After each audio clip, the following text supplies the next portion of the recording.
Bonjour et bienvenue dans cette leçon sur les triangles. Alors tout d'abord on va étudier ici le triangle quelconque. Alors qu'est-ce qu'on peut dire du triangle quelconque? Il a trois côtés, trois sommets. Alors ces sommets c'est A, B et C. Les côtés c'est AB, BC et CA. Et puis comme son nom l'indique, on a terminé, il est quelconque.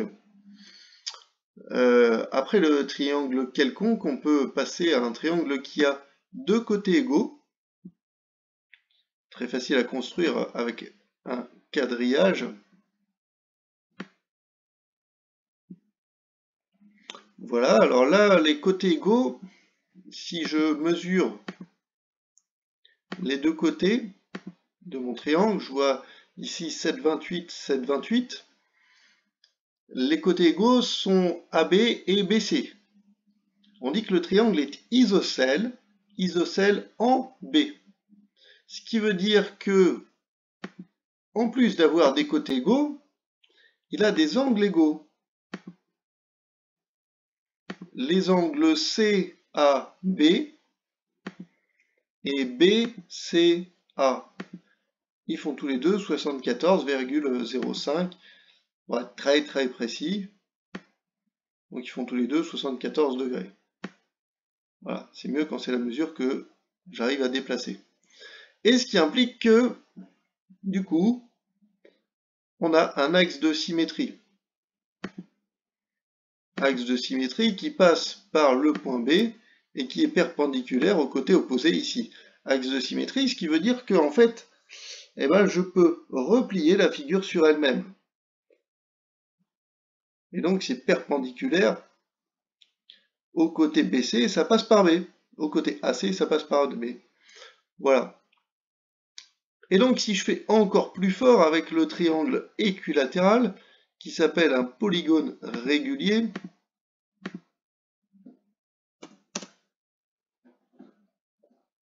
donc là on vérifie bien que les trois côtés sont égaux.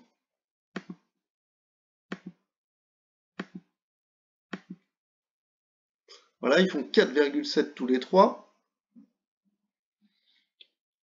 Donc, si on suit notre logique, quand on avait deux côtés égaux, on avait deux angles égaux. Et là, si j'ai trois côtés égaux, j'ai donc trois angles égaux. Ce qu'on va vérifier tout de suite.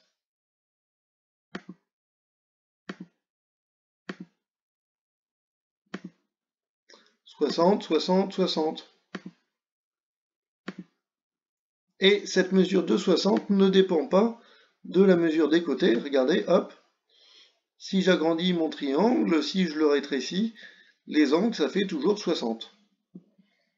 Et donc,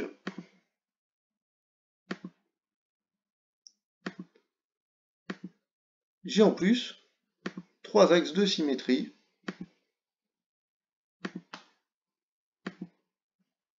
qui se croisent en un seul point. C'est magique. Ça s'appelle le triangle équilatéral.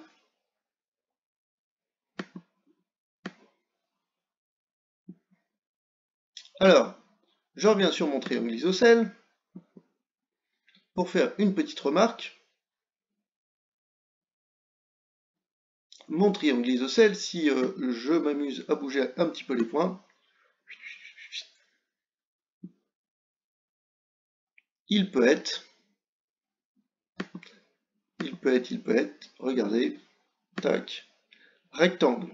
En effet, là j'ai AB qui fait 4, AC qui fait 4, donc il est isocèle en A, et par conséquent, l'axe de symétrie, il va partir de A, donc cette droite-là, j'en ai plus besoin, cette droite-là, j'en ai plus besoin.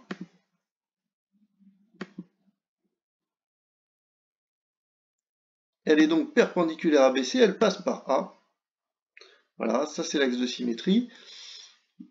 Donc mon triangle, il est rectangle, il est en plus isocèle. Alors là, j'ai un angle de 45 degrés. Là, j'ai un angle de 45 degrés également. Et ça ne dépend pas